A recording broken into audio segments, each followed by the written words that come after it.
ત્યાર પછી ડૉક્ટર જયરાજસિંહ જાડેજા સાહેબ માટે શ્રી પરેશભાઈ ઠક્કર, મનોજભાઈ સોલંકી સાહેબને સન્માનિત કરશે કાંતિલાલભાઈ પોમલ, ગિરીશભાઈ બપોર, પછી આપણા પ્રભાતસિંહ જાડેજા સાહેબને સન્માનિત કરશે ખોડુભાભાઈ જાડેજા. તો સૌ પ્રથમ હું વિનંતી કરું સ્વામી પ્રદીપ્તાનંદજી સરસ્વતીને સન્માનવા માટે પ્રમુખ ચુનીલાલભાઈ પોમલ સાહેબને, મુરબ્બી શ્રી ચુનીલાલભાઈ. અસલ ગાંધીવાદી વિચારસરણી નખશીખ ગાંધીવાદી જેનામાં સમાયેલું છે, પહેરવેશ પણ એ જ છે વર્ષો જૂનો, મુરબ્બી શ્રી પોમલ સાહેબ સ્વામીજીને સન્માની રહ્યા છે. એવી જ રીતે કાંતિલાલભાઈ પોમલને વિનંતી કરું, પરેશભાઈ ઠક્કરને વિનંતી કરું કે તેઓ જયરાજસિંહ જાડેજા સાહેબને સન્માનિત કરે. પરેશભાઈ ઠક્કર.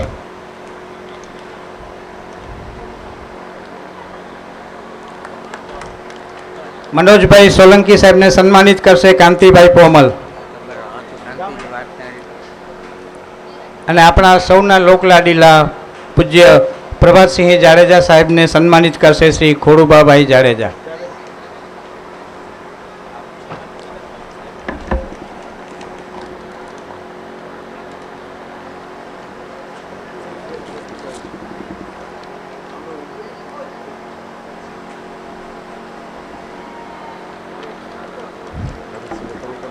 ધન્યવાદ. શ્રી છોટુભા જાડેજાને વિનંતી કે તેઓ અત્રે આવી અને આપણા હરિસિંહ સોઢા સાહેબને સન્માનિત કરે. હા, શ્રી છત્રસિંહ જાડેજા સાહેબ.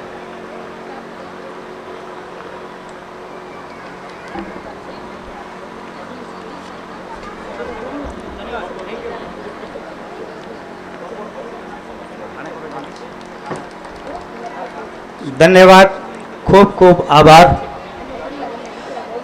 આપણા કાર્યક્રમમાં ખાસ આવવાના હતા શેઠ ગોકુલદાસ તેજપાલના પરિવારના શ્રી સુધીર શેઠ, પરંતુ એમનું મુંબઈમાં પારિવારિક કાર્યક્રમને લીધે અહીં ઉપસ્થિત થઈ નથી શક્યા, પણ એમણે પોતાનો રાજીપો શુભેચ્છા સંદેશ આપણને મોકલ્યો છે, જેનું હું વાંચન કરું છું.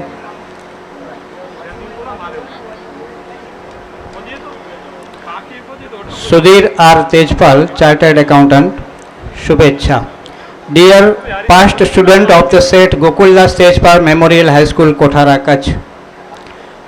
It was a pleasure meeting some of you in my office last month when you came to invite me for the reunion of students of 40 years to be held on 14th and 15th April.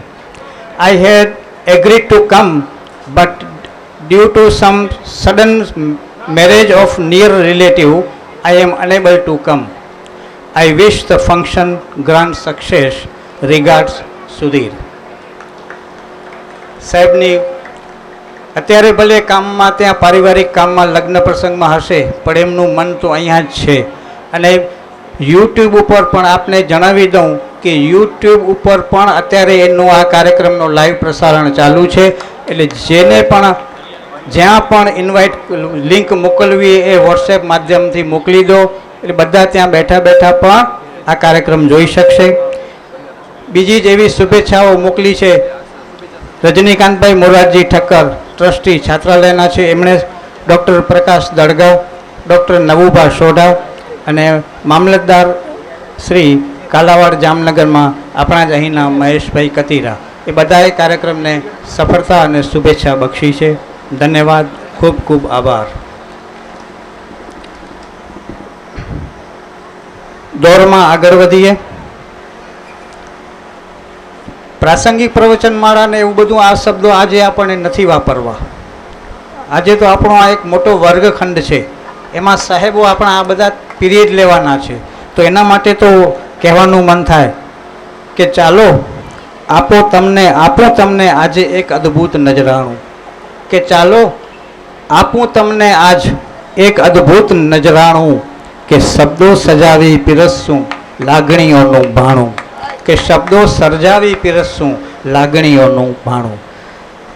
આપણે લાગણીઓનો ભાણો પીરસવા માટે હું સૌ પ્રથમ વિનંતી કરું છું આપણા Ramakrishna trust કુકમાના chairman, જેઓ સતત પ્રકૃતિના સાનિધ્યમાં રહે છે, આ બધાની તમે વિનમ્રતા જુઓ કે જ્યારે અમે આમંત્રણ પત્રિકા આપવા આવ્યા ત્યારે એટલા સહજ સ્વરૂપે મળ્યા કે આપણને એમ થાય કે આવો વિરલ વ્યક્તિત્વ આપણી સાથે વાત કરે એ પણ અમારું સદભાગ્ય છે. તેઓ ઇન્ડિયન કાઉન્સિલ ઓફ એગ્રીકલ્ચરલ રિસર્ચના પણ સભ્ય છે. ખેતીવાડી ક્ષેત્રે પણ એમનું મોટું પ્રદાન છે. ભારતીય કક્ષા સુધી એમનું નામ છે, ગુંજતું છે. તો એવા આપણને મળ્યા છે. હું વિનંતી કરું કે તેઓ આપણને 20-25 મિનિટ સુધી પોતાની વાણીમાં રસ તળબોળ કરે. ધન્યવાદ.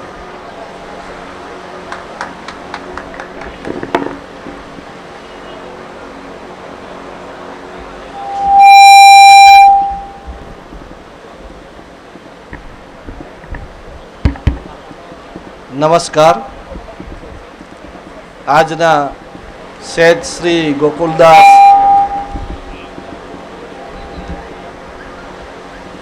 સ્મારક મહાશાળા કોઠારા એટલે કે જીટીએમ હાઈસ્કૂલ, જેમાં 40 વર્ષના જે નિર્માણ થયું છે, જેનું ઘડતર થયું છે, એવા દરેક વિદ્યાર્થીઓ આજે ઉપસ્થિત છે. ત્યારે આ પ્રસંગના મેળાવડાઓના મંચસ્થ પરમ પૂજનીય વંદનીય શ્રી પ્રદીપ્તાનંદજી મહારાજ તેમજ કચ્છ યુનિવર્સિટીના કુલપતિ શ્રી જયરાજસિંહજી, આ હાઈસ્કૂલના કે આ સ્કૂલના જેઓ સર્વે સર્વા છે, જે પ્રાણ કહી શકાય એવા શ્રી નામ પ્રભાતસિંહજી, તેમજ ગાંધીનગર શિક્ષણ વિભાગમાંથી આવેલ શ્રી સોઢા સાહેબ, આજે હાઈસ્કૂલની અંદર રેહાણ મેળાવડો સ્નેહ મિલનનો જે આયોજન છે, એ આયોજન ક્યાંક ને ક્યાંક બધાને પોતાના 25 વર્ષ 30 વર્ષ પાછળ લઈ જનારું છે. અને અત્યારે જે ઉપસ્થિત છે એ સર્વે વિદ્યાર્થીઓ અને વિદ્યાર્થીઓના રૂપમાં જ છે એવું અત્યારે આપણને બધાને લાગે કે કેટલોય સમય સુધી આપણે જ્યાંથી એક નાનો પાપા પગલીની શરૂઆત કરી હોય અને 30-40 વર્ષ દરમિયાન આ પાપા પગલીનો જે હાથ પકડનાર હોય અને એ હાથ પકડીને જે આપણને દિશા અને માર્ગદર્શન અને કેળવણી જે કરી હોય અને આ કેળવણીના આધારે એક આપણું જીવનને સાર્થક અને સફળ બનાવવામાં આવ્યું હોય, તો એવું જે ગુરુવર્ય કહી શકાય એવા ગુરુજનો અને વિદ્યાર્થીઓનું જ્યારે મિલન થતું હોય ત્યારે આ એક અદ્ભુત મિલન કહેવાય. અને આ અદ્ભુત મિલનનો એકબીજા પ્રત્યેનો જે ભાવ હોય એ પણ વિશાળ હોય. અને આજે જ્યારે 40 વર્ષ પહેલાંના વિદ્યાર્થીઓ જ્યારે અહીંયા આવ્યા હોય, એટલે કે દરેક લોકો આજથી 40 વર્ષ 30 વર્ષ 20 વર્ષ જૂના વિચારોમાં હશે, ત્યારે મને પણ કંઈક એવો જ વિષય આપવામાં આવ્યો છે કે જે આપણને પાછા ક્યાંક પાછળ જવાની વાત કરે છે, જૂની સ્મૃતિઓની વાત કરે છે. એવી વાત મારે કરવી છે. જે જૂની સ્મૃતિઓની જે વાત કરે છે, તો આવી વાત મારે પણ આપની વચ્ચે મૂકવાનો એક મને આમંત્રિત કર્યા છે. પ્રાકૃતિક ખેતી અને પ્રકૃતિના વિષય ઉપર છેલ્લા હું 10-15-20 વર્ષથી કાર્ય કરું છું. હું કોઈ વિશેષ તજજ્ઞ નથી, પણ કેટલાક મારા અનુભવો છે અને મારું ક્યાંક ચિંતન છે. એ ચિંતન આજના સમયમાં ખૂબ આવશ્યક છે, એ હિસાબે જ કદાચ મને આ આમંત્રણ આપવામાં આવ્યું છે. આજે આપણે ખૂબ વિકાસ કર્યો છે. આપણે આજથી 25-50 વર્ષ પહેલાં હતા એનાથી દરેક વ્યક્તિ આર્થિક રીતે, સામાજિક રીતે અને વ્યવહારની રીતે ખૂબ વિકાસ થયો છે. આજે આપણે 100 ગણા ઉત્થાન થયું છે. પણ જો કાંઈ ખૂટ્યું છે કે કાંઈ પાછળ હટ્યા છીએ તો એ વાત છે પ્રકૃતિ સાથેના સંબંધની વાત છે. અને આ પ્રકૃતિ સાથેનો જે સંબંધ આપણો તૂટ્યો છે કે ઘટ્યો છે એને કેટલીક સમસ્યાઓ સર્જી છે, જે સમસ્યાઓ આપણે ધ્યાનમાં નથી આવતી પણ ધીરે ધીરે આપણું ગળું દબાવી રહી છે. આપણને ખ્યાલ નથી કે આપણે કેટલા આ પ્રકૃતિને ભૂલવાની કિંમત ચૂકવવાની સ્થિતિમાં આવી ગયા છીએ. તો આ કિંમત જે આપણી સામે હમણાં જ આપણે એક મહામારીના રૂપમાં કોરોના જોયો કે પ્રકૃતિના અનેક જુદા જુદા રુદ્ર રૂપો આપણે જોઈ રહ્યા છીએ. એની પાછળ જો કોઈ વાત હોય તો પ્રકૃતિ સાથેની નિસ્બતની વાત હોય. અને તેમાં પણ જ્યારે ભારત એ પ્રકૃતિનો દેશ કહેવાય, સનાતન ધર્મ એટલે ધરતી આકાશ અગ્નિ વાયુ જલ પ્રકૃતિને પૂજનાર ધર્મનો દેશ છે. અને આપણા દેવી દેવતાઓ ઋષિ મુનિઓ આ બધે પ્રકૃતિને સમજનાર અને પ્રકૃતિ સાથેનું સાયન્ટિફિક રીતે કેમ જીવન જીવી શકાય એની જે વાત કરનાર આખી આપણી પરંપરાઓ, જ્ઞાનની પરંપરાઓ, અને આ પરંપરાની વાત આપણે જ્યારે વિસ્મૃત થાય ત્યારે આપણી શું સ્થિતિ થાય. તો આપણે કદાચ કપડાથી, ભાષાથી, વ્યવહારથી તો ખૂબ આપણે ઉન્નત લાગીએ, પરંતુ કોઈને પણ પર્સનલ બેસીને હાથ અડાડીને જરાક પૂછો કેમ છો, તો પછી જે સામે આવે એ છે એ બધાને અને ભયભીત કરનારી છે. આજે આપણે કદાચ એક પ્રસંગોપાત આનંદ મહેસૂસ કરીએ છીએ, પણ નિરંતર આનંદની કામનાવાળો માણસ કે જેને આ ત્રુટક આનંદ છે કે આ એક ઇન્દ્રિય સુખના આનંદથી તૃપ્ત થાય એમ નથી, એને એક નિજાનંદ, પરમાનંદ, શાશ્વત આનંદ પામવાની લક્ષ્ય સાથે જેને જન્મ લીધો છે, એ આનંદની વાત આપણાથી કેટલીય કોષો દૂર જઈ રહી છે. આપણી જીવન વ્યવસ્થા, ભારત ગામડાનો દેશ, ગામડું છે એ ખેતીનું ગામડું છે, ગામડું છે એ જીવન સમૃદ્ધ બનાવનાર ગામડું, ગામડું સ્વાવલંબી ગામડું, જીવન આપનાર ગામડું અને સહજ અને સરળ જીવન વ્યતીત કરવા માટેની વ્યવસ્થા એટલે ગામડું. પરંતુ આજે જોઈએ છીએ કે ગામડું છોડીને બધા જ શહેરની તરફ એક દોડ લાગી છે. અને આ દોડ છે એ દિશામાં જાય છે, એવા પ્રકાશ તરફ જાય છે કે જે પ્રકાશ એક દિવસ દીવારૂપી પ્રકાશ છે અને એ દીવારૂપી પ્રકાશની નજીક જઈને એક દિવસ બધાએ ખતમ થવાનું છે. ભારત છે એ સૂર્યરૂપી પ્રકાશની વાત કરનારો દેશ હતો, અને આ સૂર્યરૂપી વાત અને સૂર્યરૂપી પ્રકાશ એટલે શું, તો કે પ્રકૃતિ સાથે જીવવાની કળા. હિન્દુ ધર્મ એટલે પ્રકૃતિ સાથે જીવવાનું વિજ્ઞાન, અને ભારતીય સંસ્કૃતિ એટલે આ પ્રકૃતિ સાથે કેમ જીવાય એની રીતિનીતિ એટલે કે મેથોડોલોજી. તો આ ભારતે માત્ર વિચાર નથી આપ્યા પણ વ્યવહાર પણ આપ્યા હતા, અને આ વ્યવહારની પરંપરા આજે પણ આપણી પાસે છે.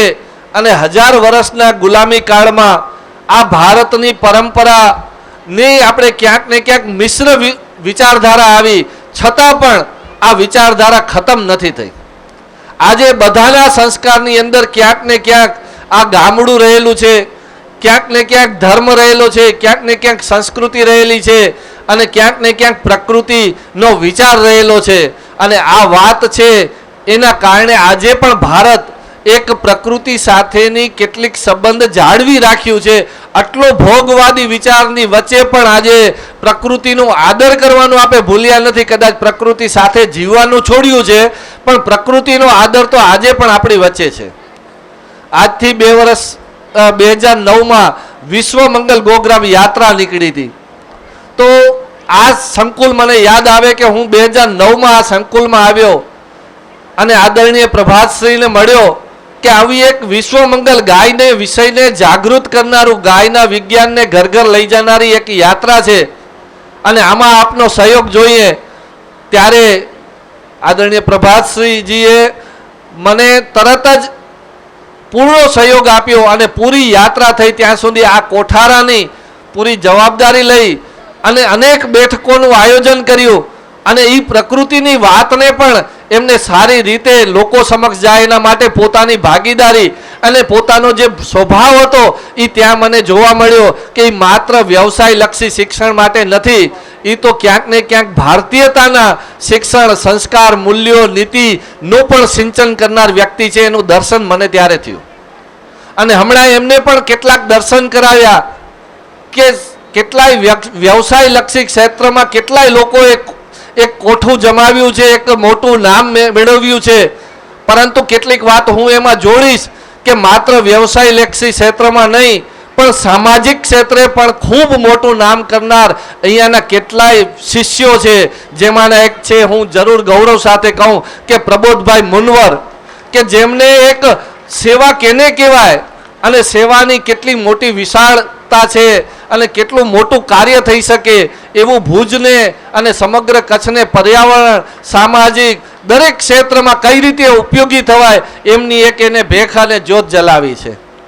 એવા જ આપણા કનકપરના વાડીલાલભાઈ, કે માત્ર એ એન્જિનિયર ન બન્યા પરંતુ ભારત ખેતીનો દેશ હતો અને ગામડામાં રહીને એને ખેતીને પકડીને ખેતીને એક વૈજ્ઞાનિક સ્વરૂપ આપવાનો એને પ્રયાસ કર્યો. અને હમણાં જ એમને જે કનકપરનું નામ દેશ લેવલે ગૌરવ કર્યું કે પાણીના વિષયની અંદર જલશક્તિ એવોર્ડ એને કોઠારા ગામ સુધી લઈ આવ્યા, દિલ્હીથી ઠેઠ. તો એમની એક સાધના છે અને એ સાધનાના સંસ્કાર ક્યાંક આ જ સ્કૂલમાંથી એમને મળ્યા છે. આ પણ એક આપણને બધાને પ્રેરિત અને કરે એવી આ એક વાત છે. એમને ગૌચર નિર્માણ કર્યું છે. કચ્છનું કદાચ પેલું ગામ હશે કે જે 100% ડ્રીપ ઇરિગેશન થી ચાલતું ગામ છે. ગાયો સાથે જોડાયેલું ગામ, પ્રકૃતિ સાથે જોડાયેલું ગામ, આવું સ્વાવલંબી ગામનું મોડેલ આગળના સમયમાં મને પૂરેપૂરો વિશ્વાસ છે કે કનકપર છે એ ભારતનું પ્રાકૃતિક દિશાનું એક શ્રેષ્ઠ ગામનું મોડેલ બનવા જઈ રહ્યું છે. તો આવા બધાનું જે નિર્માણ થયું છે એ નિર્માણ ક્યાં પહોંચ્યું છે? આજે એક નાનકડું સંકુલ એ શું કરી શકે? તો આ એક શિક્ષણ કેન્દ્ર નથી, આ એક એમને પહેલેથી જ એક નામ રાખી છે, મહાશાળા છે, કે માણસનું નિર્માણ કરનારી મહાશાળા છે. એમને માત્ર વ્યવસાયલક્ષી દ્રષ્ટિકોણ નથી આપ્યો પણ આ એક માનવને ઉત્થાન કરવાનું, માનવનું ઉત્કર્ષ કરવાનું કેન્દ્ર છે. અને એ જ કદાચ આ સ્કૂલના પહેલાના સમયના સંકલ્પો હતા અને હેતુઓ હતા. આજે સ્કૂલના લક્ષ્યો કદાચ બદલાડા છે પણ આજે આ સ્કૂલે એના લક્ષ્યો પણ જાળવી રાખ્યા છે. અને આ એક માનવ નિર્માણનું એક મંદિરનું એક મોડેલ બન્યું છે. તો અનેક લોકોને આ પ્રેરિત કરે એવું છે. મને પણ આજે આ બધું સાંભળ્યા અને જોયા પછી ખૂબ આનંદ થયો. અને આ વાત ભારતના ગૌરવની વાત છે. ભારતને ભારત બનાવી રાખવામાં આ જ પ્રકારની સ્કૂલો કદાચ કામ કરી શકે. માત્ર આર્થિક વિકાસની વાત એ માણસને સંકુચિત અને સીમિત બનાવે છે અને જેને લઈને દેશ અને આજે સમાજની સ્થિતિ પણ સંકુચિત અને સીમિત બની છે. સર્વાંગીણ વિકાસ એ જ સાચો વિકાસ હોઈ શકે. અને આ સર્વાંગીણ વિકાસની કેટલીક વાતો પ્રકૃતિની હું તમારી વચ્ચે વાત મૂકવા માગું છું. કે પહેલે તો આપણે જે ભૂલ્યા છીએ કે આપણે માત્ર શરીર રૂપી જીવન નથી, આપણું એક આત્મા પણ છે. ભારત એ માત્ર શરીર કેન્દ્રિત વિચારધારાનો દેશ નથી. ભારત છે એ માનવના બે રૂપમાં કાર્ય કરે છે અને બે રૂપમાં દિશા દેવાનો ભારતે પ્રયત્ન કર્યો છે. અને એ આત્માનું લક્ષ્ય છે કે બધાએ સુખી થવાનું. આજે પણ આપણે ભેગા થયા છે તો જુદા જુદા પ્રકારના આજે આપણે બધાને પરસ્પર મળીને આનંદ લેશું. એમ આનંદ છે એ આપણની નિરંતર આનંદ છે, એ આપણની જરૂરિયાત છે, એ આત્માનો ખોરાક છે. અને આ શરીરને ખોરાક છે એ હવા પાણીને અન્ન છે. અને આ હવા પાણીને અન્ન હોય કે આત્માના આનંદો એ મળે છે ક્યાંથી? તો એ મળવાનો રસ્તો છે એ પ્રકૃતિના માધ્યમથી છે. આજે હવા પાણી અન્ન બનાવે છે કોણ? એનો આપણે ક્યારેય વિચાર કર્યો નથી. આપણે ટૂંકો જવાબ આપી દઈએ છીએ કે આ બનાવે છે પ્રકૃતિ, બનાવે છે અને આ ભગવાન બનાવે છે. તો આ પ્રત્યક્ષ જગતની અંદર, ઠોસ જગતની અંદર આપણને હવા પાણી અન્ન મળે છે. તો આ હવા પાણી અન્ન ઠોસ જગતમાં બને છે તો એ બનાવનાર પણ ઠોસ રૂપે હોય. તો પ્રકૃતિ કયા રૂપે કામ કરે છે? ભગવાન કયા રૂપે વિદ્યમાન છે? તો એ ભગવાન અને પ્રકૃતિ વિદ્યમાન છે 84 લાખ જીવોના રૂપમાં. આ જે કાંઈ જગત આખું ચાલી રહ્યું છે એને ચલાવનાર એક માણસ નથી. આજે આપણે ક્યાંક એમ માનતા થયા છીએ કે આ બધું માણસ જ કરે છે. માણસ એકલાથી કાંઈ ન થાય. આ આખું જગતની વ્યવસ્થા જે ખરબો વર્ષ સુધી સુજલામ સુફલામ મલયજ શીતલામની સ્થિતિ નિર્માણ બની રહી છે અને બની રહેશે, તો એના માટેનું યોગદાન છે તો 84 લાખ જીવ છે. અને એક એક જીવ છે, જગત અકારણ નથી, એક એક જીવ છે એની પ્રકૃતિની રચનામાં ભાગીદારી છે. અને એ જ સાથે આ જગત જે સુંદર છે એને ભોગવવાનો અધિકાર છે અને પ્રકૃતિને ઠીક રાખવાનું કર્તવ્ય છે. આ કર્તવ્ય છે એ આત્માનો ભાગ છે. જ્યારે જ્યારે આપણે કર્તવ્યનિષ્ઠ બનીએ છીએ ત્યારે આત્માને આનંદ મળે છે. અને આ જે ભોગવવાની વાત છે, અધિકારની વાત છે, એ શરીરની છે, જેના માટે પ્રકૃતિએ આપણે અધિકાર આપ્યો છે. આ જગતમાં બધી જ વ્યવસ્થા કર્યા પછી માણસનું અવતરણ થયું છે. સૌથી પહેલે હવા પાણી માટી બન્યા, એના પછી વનસ્પતિ જગત આવ્યું, એના માટે હવા પાણી માટી હતા. વનસ્પતિ જગત એટલે આવ્યું કે એના પાછળ આવવાનું હતું જીવ જગત, એનું પોષણ વનસ્પતિથી હતું.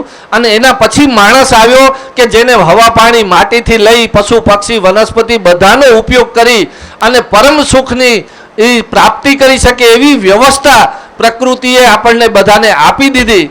અને એ આપી એનામાંથી એને ભોગવવાનો અધિકાર પણ આપ્યો, પણ એની સાથે એક કર્તવ્ય આપ્યું છે કે આ જગત ખરબો વર્ષ માટે છે અને માણસે પુનરપી જન્મ પુનરપી મરણમ વારંવાર આ જગતમાં આવવાનું છે. એટલે આ વ્યવસ્થાને બનાવી રાખવાનું કામ છે એ આપણે કરવું પડશે. એટલે દરેક જીવને ભોગવવાનો અધિકારની સાથે એને જાળવવાનું કર્તવ્ય પણ દીધું છે.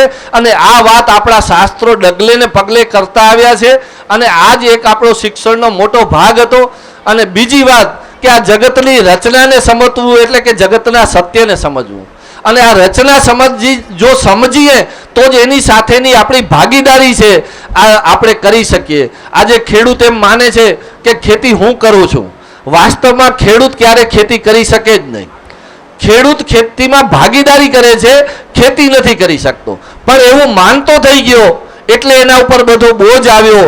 અને હવામાં 78% નાઇટ્રોજન યુરિયા હવામાં મફત હતું, એ ભૂલી ગયો એટલે એને ગુણી ઉપાડવાનો વારો આવ્યો. જો આપણે પ્રકૃતિની વ્યવસ્થાને જાણી જઈએ તો જંગલ છે એ ખેતી જ છે, ઉમાં માણસ નથી જતો તો પણ થાય છે, એમ ખેતરમાં પણ થઈ શકે. ડુંગર ઉપર એક ઝાડ છે એને જો પાણી કોઈ પીવડાવી શકતું હોય તો આપણા ખેતરના ઝાડને પાણી શા માટે નહીં પીવડાવી શકે? જો ઉકરડા ઉપર ટમાટા મરચા બીજ પડી જાય ને ઉમાં એને નાઇટ્રોજન પોટાશ ફોસ્ફરસ મળી જાય, જો ઉમાં એ છોડને બધું ઉપલબ્ધિ થાય તો આપણા ખેતરમાં શા માટે બજારમાં લઈ આવવું પડે? અને ભગવાનની કલ્પના આવી નથી. આ યુનિવર્સિટીઓ આવે, આ દવાની કંપનીઓ આવે, આ બધું શીખાડે ત્યારે ખેતી થાય ને પછી માણસનું જીવન ચાલે. આ જીવન તો હજારો વર્ષથી છે. આ જ્યાં ખેતર છે ત્યાં ને ત્યાં એને પોષણ આપવાની આખી વ્યવસ્થા છે. અને એ વ્યવસ્થા કરનાર 84 લાખ જીવ છે. અને એ જીવને જો આપણે જોડીએ, આપણે ભેગા જોડાઈએ તો એક જીવનરૂપી નિત્ય પ્રવાહ છે, સહજ અને સરળ જીવને આપનારો. તો એનામાં આપણે પ્રવાહરૂપી વહી અને જીવનને સરળ બનાવીએ. નહીતર આ જગતમાં માણવા આવ્યા છીએ, સુખી કરવા આવ્યા છીએ અને કરીએ છીએ મજૂરી, કરીએ છીએ વેતરું અને આપણે ભય અને તણાવ ઊભા કરીએ છીએ. આ માણસની વ્યવસ્થા છે. તો આજે હું એટલું જ કહીશ કે આ પ્રકૃતિ સાથેનો આ દેશ છે. પ્રકૃતિની આપણા શાસ્ત્રોએ જે પણ વાતો કરી છે એ સામાન્ય નથી. આ દેશ સામાન્ય નથી, આ પ્રકૃતિ સામાન્ય નથી. આપણે પોતે પણ પ્રકૃતિ છે, આપણે સામાન્ય નથી. 84 લાખ જીવમાં માણસ પણ એક જીવ છે. એટલે આપણે પણ પ્રકૃતિ છીએ. અહમ બ્રહ્માસ્મિ, વેદોએ કીધું કે આપણે પણ બ્રહ્મ છીએ. અને આપણે બધે માનીએ છીએ કે દરેકમાં જીવન છે. તો બધા જીવોમાં જીવન છે, પણ એની સાથે એટલે કે જીવન છે એટલે ચેતન તત્વ છે. ચેતન તત્વ એક પરમ તત્વનો અંશ છે. તો આપણે બધે અપૂર્ણ છીએ. આપણે પરમ શક્તિ ભગવાન જ છીએ પણ અપૂર્ણ છીએ. જો આપણે 84 લાખ જીવો સાથે ભેગા મળીએ તો પૂર્ણ પુરુષોત્તમની સ્થિતિ નિર્માણ થાય, પૂર્ણ પ્રકૃતિની સ્થિતિ નિર્માણ થાય અને એ છે એ ભગવાનનું પૂર્ણ રૂપ થાય. જો બધા જીવોને ભેગા જોડવાની પરંપરાના આ દેશ છે. આપણા એક એક ભગવાને એક એક પક્ષી જુદા જુદા રાખ્યા, બધાએ પશુ જુદા રાખ્યા, બધાએ વૃક્ષો જુદા જુદા રાખ્યા. આવું કેમ કર્યું? ચાંદાને મામા, સૂરજને દાદા, આકાશને પિતા, ધરતીને માતા, અગ્નિને દેવતા, વાયુને દેવતા, બધાને દેવી દેવતા કેમ માન્યા? તો આપણે બધેને આ માનનાર છીએ, પણ આપણે એની સાથેનો વ્યવહાર ક્યાંક આપણો તૂટ્યો છે. એ વાસ્તવિકતા છે. અને આ વાસ્તવિકતાને કારણે આ જગતમાં આનંદની બદલીમાં આજે ભય અને તણાવ વધતો જાય છે. આજે સામાજિક સમસ્યા હોય, આરોગ્યની સમસ્યા હોય, આર્થિક સમસ્યા હોય, આ બધાનું સમાધાન પ્રકૃતિએ સહજ અને સરળ રીતે રાખ્યું છે. આપણે ભૂ સંપદા, જલ સંપદા, વન સંપદા, ગો સંપદા, ઉર્જા સંપદા, જીવ સંપદા, જલ સંપદા, આ બધી સંપદાઓ છે. જો આપણે એને સમજીએ તો આપણે સમજવાનું છોડી દીધું છે ને આપણે તો એક ગુલામીને મોટી ગણી લીધી છે. ઉચ્ચ ખેતી, મધ્યમ વેપાર, કનિષ્ઠ નોકરી. આજે નોકરી છે એ ગુલામી છે. ગુલામી કેદી ઉચ્ચ ન હોઈ શકે, પણ આજના યુગમાં ઊંચાઈએ ચાલે છે, કારણ કે ખેતી અને વેપાર છે એ નીચે ચાલ્યા ગયા છે ખેતી ગુલામીથી. એટલે આજે આપણે ગુલામીને વધારે પસંદ કરીએ છીએ. જો ખેતી પ્રાકૃતિક થાય તો ગામડાની અંદર એક દાણો વાવો અને 4 મહિનામાં 400 ગણા કરી દે એવો સમૃદ્ધ વ્યવસાય જગતમાં કોઈ છે જ નહીં. પણ એ પદ્ધતિ ખોટી થઈ છે એટલે એ પ્રોબ્લેમમાં છે. બીજું છે કે આ લાખો જીવોને જીવાડનાર વ્યવસાય આજે આ જ વ્યવસાય બધાને મારનાર વ્યવસાય બની ગયો. એટલે ખેતી છે એ નીચે ચાલી ગઈ છે. અને આજે ખેતી છોડવા આટલો સમૃદ્ધ ધંધો કરશો તો 10%, 5%, 15% નફો હોય, 50% નફો હોય, 1 ગણો 2 ગણો નફો હોય, ક્યારે 200 ગણા ને 500 ગણા નફા ન હોય. અને આ નફો નહોતો, આ બધા જીવોનો હિસ્સો હતો. અને તે છતાં આપણે એને આપણા હિસ્સામાં પણ ઘણું બધું આવતું. ભારત છે એ પરમ વૈભવના શિખર ઉપર હતું ને જ્યારે એનો સમૃદ્ધ ઇતિહાસ હતો ને ત્યારે વ્યવસાયો કયા હતા? કૃષિ, ગૌપાલન, ગ્રામોદ્યોગ, હસ્તકલા. આ 4 શાશ્વત વ્યવસાયો છે અને આ જ શુદ્ધ આજીવિકા આપનારા છે, જે આત્માને પણ પોષણ કરે છે અને શરીરને પણ સમૃદ્ધ બનાવે છે. એટલે ગામડું છે એ 80% સ્વાવલંબી કેના આધારે હતું? તો કે ખેતી, પશુપાલન, ગ્રામોદ્યોગ ને હસ્તકલા. જ્યારથી ઉદ્યોગ આવ્યા છે આપણા ઉપર અત્યારે એક વ્યક્તિ ઉપર 50,000 કરોડનું 50,000નું આપણા ઉપર દેવું છે. આજે પણ આપણે બજેટ જોયું ને તો 35% ડેફિસિટ વાળું બજેટ છે. એટલે હજી કરજ લઈને 35% કરજ લઈને આ દેશ ચાલે છે. જ્યારે આજથી પહેલા જ્યારે આ મંદિર, સોમનાથનું મંદિર 17 વખત લૂંટાણું તો વારંવાર સમૃદ્ધ થતું હતું. શેનાથી સમૃદ્ધ થતું હતું? પદ્મનાભમ મંદિરનો ખજાનો કેનો છે? ખેતી કે પશુપાલન કે ઉદ્યોગો? ઉદ્યોગ આવ્યા અને 100 વર્ષ થયા અને આ અંગ્રેજો જહાજો ભરીને આ દેશને લૂંટી ગયા. તો એ સમૃદ્ધિ ક્યાંથી હતી? તો એ સમૃદ્ધિ બધી હતી ખેતી, પશુપાલન, ગ્રામોદ્યોગ ને હસ્તકલા.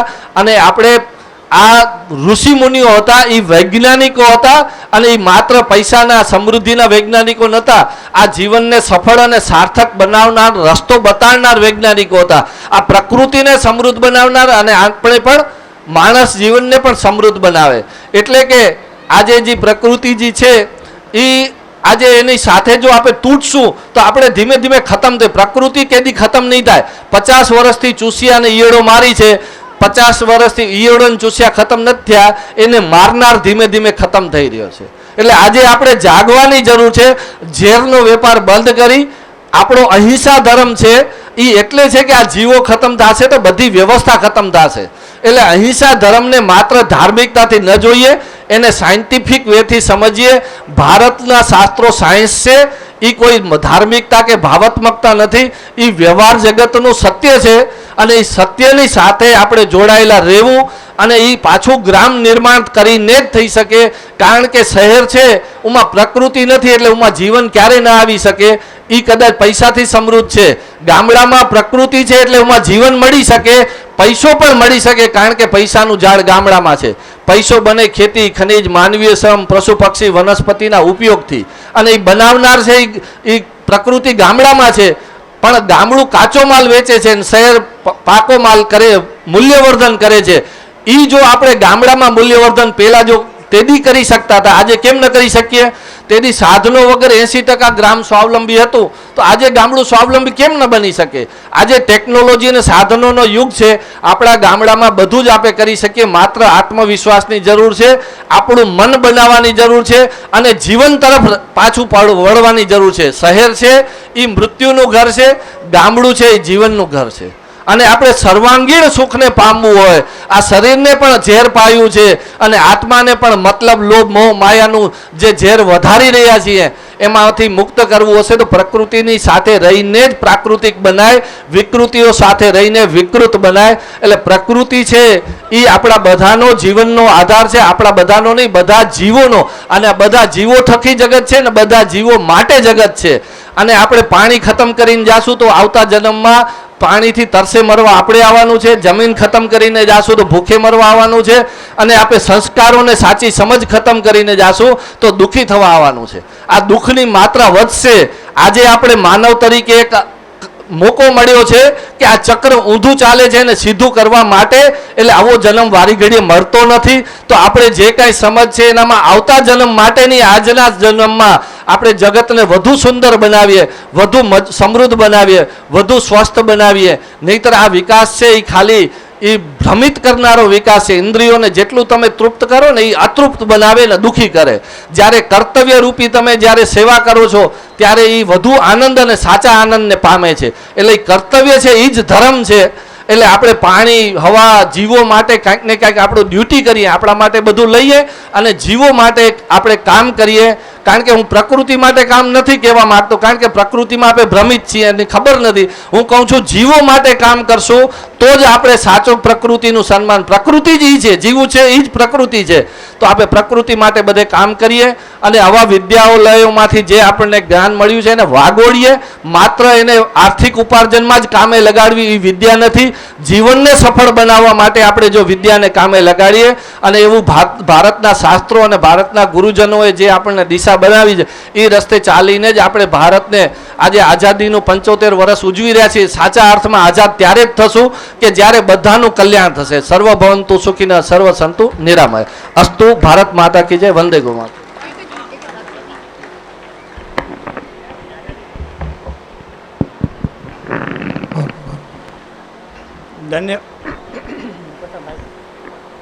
ધન્યવાદ. મનોજભાઈ સોલંકીએ જે પ્રકૃતિની વાત કરી એમનું આખું કન્ક્લુઝન મારે કરવું હોય તો હું એટલું જ કહું કે ખોટો તું વહેમ ન કર. ખોટો તું એ માણસને કહે છે કે ખોટો તું વહેમ ન કર, બૈલા પ્રકૃતિને પ્રેમ કર. કે ખોટો તું વહેમ ન કર, બૈલા પ્રકૃતિને પ્રેમ કર. પ્રકૃતિ સાથે જીવવાની જે વાત કરી એને વધાવીએ. આપણા મંચ પર બિરાજમાન આપણા કોઠારા જીટીઆઈ સ્કૂલના ભૂતપૂર્વ વિદ્યાર્થી અને અત્યારે ગાંધીનગર ખાતે સેક્શન ઓફિસર તરીકેની ફરજ બજાવતા માનનીય શ્રી હરિસિંહ સોઢા સાહેબે 51,000 રૂપિયાનું અનુદાન સંસ્થા અને કાર્યક્રમ માટે આપ્યું છે. ઉપરાંત 5,000 રૂપિયા આ દીકરીઓએ જે પરફોર્મન્સ આપ્યું એમને આપ્યું છે. આપણે સૌ એમને વધાવીએ. એ ઋણમુક્ત થવાની કોશિશ કરી છે. પોતે કહે છે કે આ જો શાળા છે, સંસ્થા છે, જેટલું આપીએ એટલું ઓછું છે, પણ એમની ઉદારગીરીને સલામ. દોરમાં આગળ વધીએ. પાછળ ઊભેલા જે ભાઈઓ છે એમને પણ ખાસ વિનંતી કે તેઓ પોતાનું સ્થાન ગ્રહણ કરી લે, એટલી વક્તાઓને પણ મજા આવે, આનંદ આવે, લય જળવાય માટે. અને રજિસ્ટ્રેશન કાઉન્ટર છે પણ જો શક્ય હોય તો થોડા સમય માટે હમણાં આપણે બંધ રાખીએ, પછી ભોજનનું જ્યારે ચાલુ થશે ત્યારે આપણે પાછું ચાલુ કરશું જ.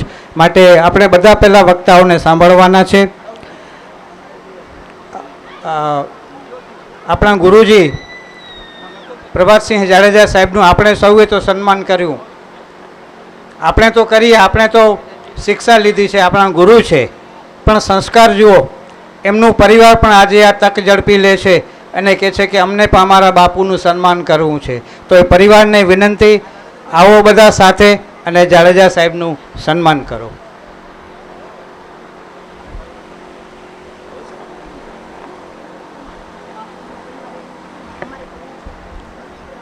અત્યાર સુધી તમે તાળીઓ જે પાડી એ તમને માફ, પણ હવે ફૂલ તાળીઓનો ગડગડાટ જોઈએ.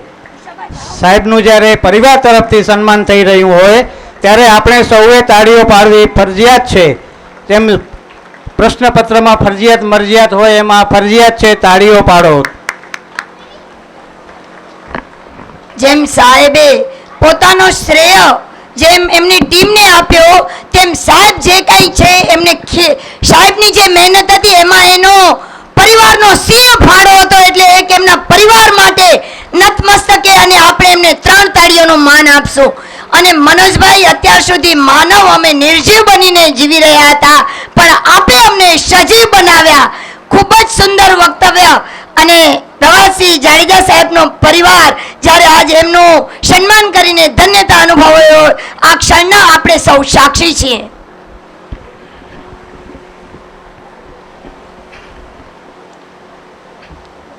શિક્ષણ જગતના વિદ્વાન અને ઉચ્ચ હોદ્દા ઉપર બિરાજમાન એવા માનનીય શ્રી ડૉક્ટર જયરાજસિંહ જાડેજા સાહેબ, કુલપતિ કચ્છ યુનિવર્સિટીને હું વિનંતી કરું કે તેઓ પ્રાસંગિક ઉદ્બોધન આપે.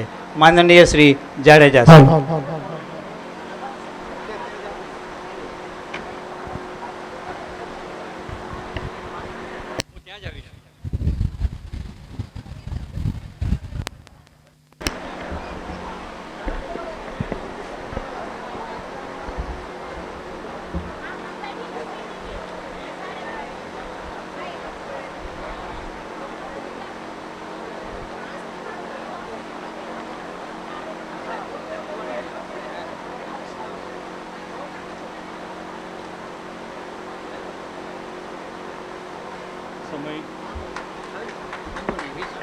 ના ના બધી બહુ તમે હવે રેશન કરો ટાઈમનું, કારણ કે સમાભાર થયા છે. આપણે સ્વામીજીને સાંભળવાના છે. અમારા જેવા તો ઠીક છે, ફરી વાર આવશું અમે. આશીર્વાદ અમે આશીર્વાદ ના એમ નહીં.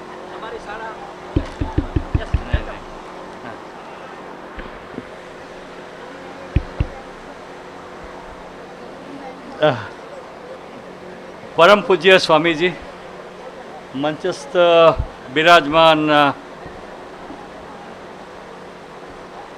મનોજભાઈ સોલંકી સાહેબ, પૂજ્ય ગુરુજી હરિસિંહજી, હું કંઈક કહું એ પહેલાં એક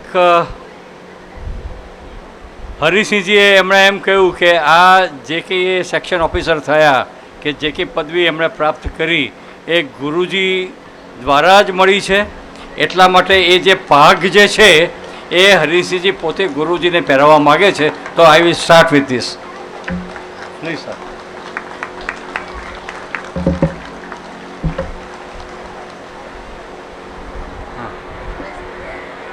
હા,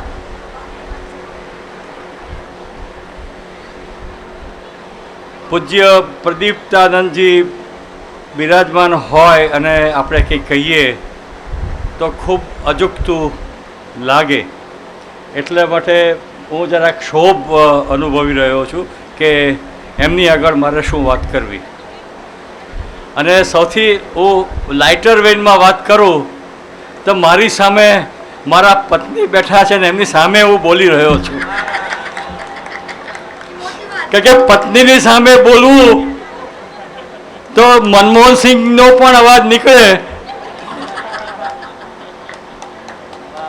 એટલે હું આ જોઈ રહ્યો છું. હું ક્યારનો સવારથી 10 વાગ્યાથી હું અહીંયા આવ્યો છું અને જે ઉત્સાહ અને જે જનૂન, જે પેશન શબ્દ વાપરીએ હોય એના માટે એ હું જોઈ રહ્યો છું. તો એના પરથી મને એક વસ્તુ યાદ આવે છે કે આજકાલ એક વિડીયો વાયરલ થઈ રહ્યો છે. એમાં એક પ્રદીપ મહેરા કરીને એક યંગ છોકરો રાતના નોકરીએથી પાછો આવે ત્યારે એ 10 કિલોમીટર દોડતો આવે છે. એટલે એ જે વિડીયો જે બનાવ્યો એ ભાઈએ એને એમ કહ્યું કે તમે ક્યાં જાઓ છો, આ દિશામાં જતા હો તો હું લિફ્ટ આપું. એણે કહ્યું કે ના, મારે લિફ્ટ નથી જોઈતી. એટલે કે કેમ? જો હું લિફ્ટ લઉં તો આ જે હું મહેનત કરું છું આર્મીમાં જવા માટેની, તો મને આદત પડી જાય તો તમારા જેવા બીજા લોકો પણ મને આગ્રહ કરે તો હું બેસી જાઉં ગાડીની અંદર. અને પછી એવું છે કે ઘરે જઈને મારો ભાઈને હું જમાડીશ અને પછી એ નોકરીએ જશે. એટલે આર્મીની પ્રેક્ટિસ કરવાનો મને સમય, ખાલી દોડવાનો મને આ સમય જ છે. એટલે આને હું પેશન કહું છું. જે 1960થી આવ્યા આપ અને 2000 કેટલાક મારા હમ વયસ્ક હશે એટલે એમણે જે એના માટે અને આ સ્કૂલની જે આખી વાત જે થઈ રહી છે 1865થી આખી આ વાત ચાલી રહી છે અને શેઠ શ્રી એ અનુદાન આપ્યું અને એના નામે જીટી હાઈસ્કૂલ તરીકે ચાલુ છે. તો હું આ કાર્યક્રમનું આયોજન માટે અને શેઠશ્રીના માટે અને જે પ્રભાતસિંહજી સાહેબે જે કહ્યું એના વિશે હું એક વાત કરવા માગું છું. મંઝિલે यूं ही नहीं मिलती. મને જો આપશો તો 2 કલાક બોલીશ. મારું તૈયાર કરેલું જે છે એ મારા પત્નીની પાસે છે, હું ત્યાં જ રાખું છું અને જે કે બોલીશ એ હું મંઝિલે यूं ही नहीं मिलती है राही को, मंजिलें यूं ही नहीं मिलती है राही को, दिल में एक जुनून सा जगाना पड़ता है. એટલે જે આજે જે સેવાની જે ધૂણી દેખાવી અને બેઠા છે અને જે વિદ્યા જે આપી રહ્યા છે એમાં હું સાંભળતો હતો કે વિદ્વાન સર્વત્ર પૂજ્યતે, એટલે અને એનો એક સંસ્કૃતનું એક શ્લોક છે જે હું સ્કૂલમાં ભણ્યો હતો. હું વિદ્યા ધનમ પ્રધાનમ, એને વિદ્યાનું ધન જ જે છે એ પ્રધાન છે. એટલે એ ન ભાતૃભાજ્યમ ન ચ ભારકારી વ્યય કૃતે વર્ધતે એવ નિત્યમ વિદ્યા ધનમ સર્વ ધનમ પ્રધાનમ. એટલે ભાઈ ભાગ નથી પડાવી શકતો, ચોર ચોરી નથી કરી શકતો, અને જેટલું તમે એને વ્યય કરો એટલે આપ વિચારો કરો કે પ્રભાતસિંહ સાહેબ આટલા વખતથી છે કે એમણે જે જ્ઞાન તમને આપ્યું એ ક્યારેય વ્યય થતો નથી, એમાં વ્યયનો એ વૃદ્ધિ થતી જાય છે. એટલે આ જે વસ્તુ જે છે એ એક ધ્યાનમાં રાખવાની. मंजिलें यूं ही नहीं मिलती है राही को, दिल में जुनून सा जगाना पड़ता है. किसी ने पूछा चिड़िया को, किसी ने पूछा चिड़िया को आशियाना कैसे बनता है. चिड़िया बोली तिनका तिनका उठाना पड़ता है, बार बार उड़ान भरनी पड़ती है, तब जाके बनता है आशियाना. એટલે આપની જે આ જીટી હાઈસ્કૂલ જે છે 1865થી 2022, તો એ સમયની અંદરની જો આપણે જો વાત કરીએ તો આ જ છે. આ તો આથી વિશેષ શબ્દો તો મારી પાસે અત્યારે જડતા નથી મને, પરંતુ 2 વસ્તુ 3 વસ્તુ 4 વસ્તુ વોટેવર, અધ્યાપક છું એટલે ઘણું બધું થાય મને, કે મને એક સ્વામીજી એક ગરુડનો દાખલો આપીને હું વાત કરું આપને. ગરુડ જે છે એ પડકારો તે ડરતો નથી. ગરુડ ઇઝ એ ઈગલ. જ્યારે પડકારો જ્યારે આવે તો એ વાદળાની ઉપર જતો રહે તો પડકારોનું શમન ઓટોમેટિકલી થઈ જાય એમ. તો એવું બન્યું કે ગરુડના માથા ઉપર એક કાગડાએ બેસી ગયો અને એના માથા પર ચાંચ મારવા માંડ્યો. ગરુડ કાંઈ જ બોલ્યો નહીં.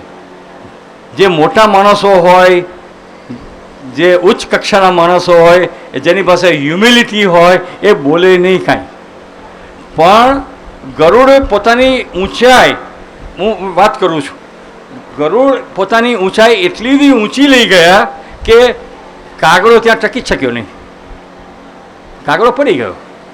એટલે કહેવાનો મતલબ એ છે, આપ બધા સુજ્ઞ છો, વિદ્વાન છો, એટલે આપણે બીજાની લીટી ટૂંકી કરવી એના કરતાં આપણી પોતાની હાઈટ જે છે એ એટલી બધી ઊંચી કરવી જોઈએ આપણે. તો એ દાખલો તમે ગરુડમાંથી લ્યો. એટલે બીજું ગરુડ પરથી શીખવાનું શું છે? આ શૈક્ષણિક સંસ્થા છે, હું પણ શિક્ષણમાંથી આવું છું. 1982થી મારું શિક્ષણ કાર્ય મારું શરૂ થયું. સરદાર પટેલ યુનિવર્સિટીમાં 8-9 વર્ષ હતો અને 29 વર્ષ MS યુનિવર્સિટીમાં અને 2 વર્ષથી વાઇસ ચાન્સલર તરીકે કાર્યભાર સંભાળું છું. બીજી વસ્તુ ગરુડ પાસેથી જે શીખવાનું છે એ ગરુડ જે છે એ ફોકસ ક્યારેય ચૂકતું નથી. ફોકસ તમે ચૂક્યા, હું તમને દાખલો આપું મિલ્ખા સિંઘનો. એ ઓલિમ્પિકની અંદર એ રેસ દોડવા ગયો, વર્લ્ડ રેકોર્ડ કર્યો એણે, પણ મેડલ ના મળ્યો એને. તો ક્યાં ચૂક્યો એ? એક રશિયન એથ્લેટ એને બેન મળી ગઈ તો એની જોડે થોડું ઈલું કર્યું એણે, એટલે ધ્યાન ભંગ થયો. જ્યારે તમે તમારા કાર્યની અંદર શિક્ષણનું કાર્ય હોય કે વહીવટનું કાર્ય હોય એની અંદર તમે ધ્યાન ભંગ તમે જ્યારે થાવ ત્યારે તમારું લક્ષ્ય તમે ક્યારેય પામી નથી શકતા. તમે ગરુડ પાસેથી તમે ત્રીજું શું શીખશો? તમે પ્રેક્ટિસ. જ્યારે માદા ગરુડ જ્યારે બચ્ચાને જન્મ આપે છે ત્યારે બચ્ચાને પોતાની ચાંચમાં અથવા બચ્ચાને પોતાના પંજામાં પકડી અને માઉન્ટન ટોપ પર લઈ જાય છે. અને માઉન્ટન ટોપ પર લઈ ગયા પછી બચ્ચાને ફ્રી ફોલ ફેંકે. એટલે બચ્ચાને થયું કે ગયું, હું અથડાયો. પેરાશૂટ હંમેશા જિંદગીમાં હંમેશા એ યાદ રાખવાનું કે તમે વિમાનમાંથી કૂદો છો અને પેરાશૂટ સાથે તમે કૂદો છો અને પેરાશૂટને લીધે તમે જમીન પર તમે સરખી રીતે તમે ઉતરી જાઓ છો ત્યારે એ પેરાશૂટ તમારી કોણે પેક કરી એનો તમારે આભાર માનવાનો છે. એ પેરાશૂટ જે છે એની અંદર જો કાણું હોય અથવા રસ્સી જો ગઈ તો તમે પણ ગયા. એટલે આપણી જ્યારે તકલીફ એ છે કે we don't give a credit to who is packing our parachutes. એટલે જિંદગીની અંદર આ છે. એટલે ફ્રી ફોલ આપે અને બચ્ચું જ્યારે જમીન પર અથડાવાની તૈયારી હોય તો વળી પાછું ચાંચ પકડી એને પાછું ઉપર લઈ જાય, વળી પાછું ફેંકે.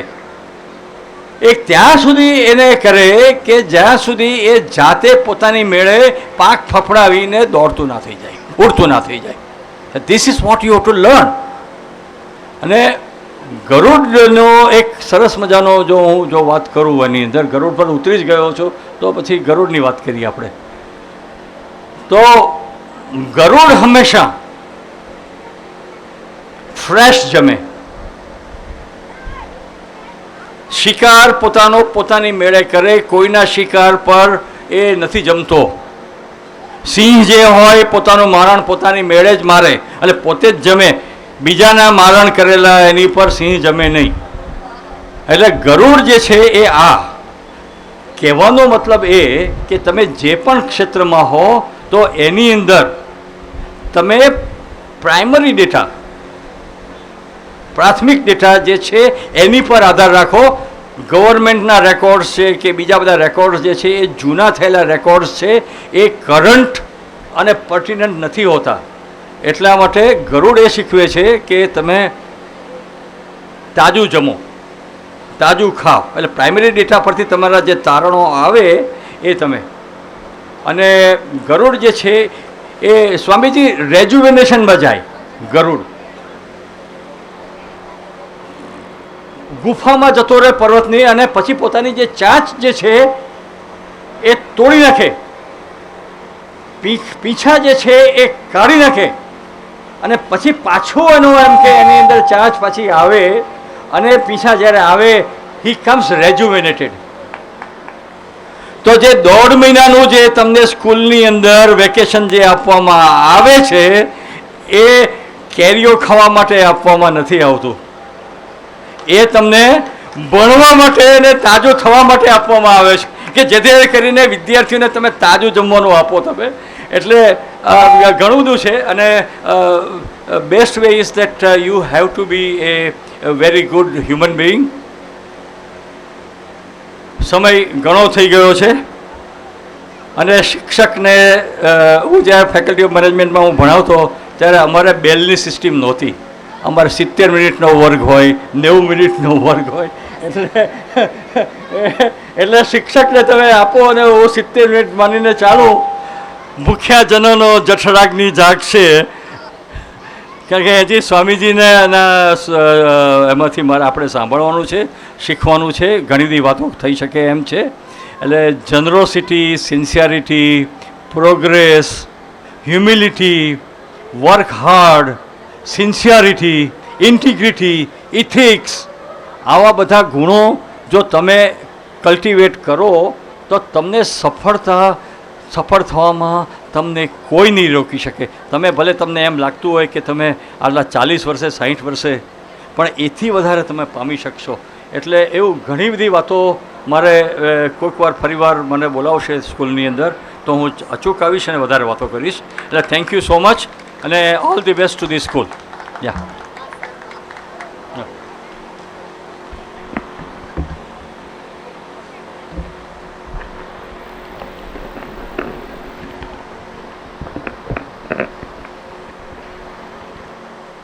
ધન્યવાદ. જાડેજા સાહેબનો ખૂબ ખૂબ આભાર. જેટલું એમનું સહજ અને સરળ વ્યક્તિત્વ એટલું જ એમનું સરળ વક્તવ્ય. ગરુડના માધ્યમથી જીવનની રીતિ પ્રીતિ આપણને સમજાવી. આપનો ખૂબ ખૂબ આભાર. હવે તમામ ભાઈઓને ખાસ વિનંતી, પાછળ ઊભેલા ભાઈઓને પણ ખાસ વિનંતી, આપ પોતાનું સ્થાન ગ્રહણ કરી લો. જેમને સાંભળવા જીવનનો એક લહાવો છે એવા વિરલ વ્યક્તિત્વ આપણી વચ્ચે છે. એમને કોઈ વિશેષણની જરૂર નથી કે યહી હૈ જિંદગી અપની, યહી હૈ બંદગી અપની, કે નામ આયા ઇનકા और झुक गई गर्दन अपनी. अपना पूज्य स्वामी प्रदीप्तानंद सरस्वती जी महाराज ने हूँ विनंती करूँ कि स्वामी जी आप वर्षो अमे भिंजाइए. જાડેજા સાહેબ માટે કોલેજના અત્યારે યુનિવર્સિટીના પ્રોફેસર ના ઉચ્ચ હોદ્દા ઉપર હોય છતાં પણ નારી શક્તિનો આટલું મહત્વ ધરાવતા હોય, જ્યાં જ્યાં નારીઓનું સન્માન થતું હોય, બાપુ શબ્દ એક શોધું ત્યાં સરિતાઓ નીકળે, કુવો એક ખોદું ત્યાં સરિતાઓ નીકળે. આજે પણ રાજા આપ જેવા, રાજા જનક જેવા આ જમીન ખોદે ત્યાં માતા સીતા ગીતા અને કુંતા નીકળે. આજે પણ આ જે ભૂમિ છે એ સીતા ગીતા અને કુંતાની છે. બાપુ ખરેખર નારી શક્તિનું જે આપે માન અને સન્માન જાળવ્યું એના માટે પ્રાઉડ ઓફ યુ. અને પ્રદીપાનંદ સ્વામી માટે તો હું શું કહી શકું. કોરોનાના કપરા કાળની અંદર જ્યારે પોતે સ્વજનો ગુમાવ્યા હતા એવા લોકોના door to door, school to school, શિક્ષકથી શિક્ષક અને બાળકોથી બાળકો સામે નાના નાના બાળક બનીને એમણે જે જ્ઞાનનો પ્રચાર અને પ્રસાર કર્યો છે તો એ લાવો છે એવા આપણે પ્રદીપાનંદ સ્વામીને સાંભળીએ. Thank you to all.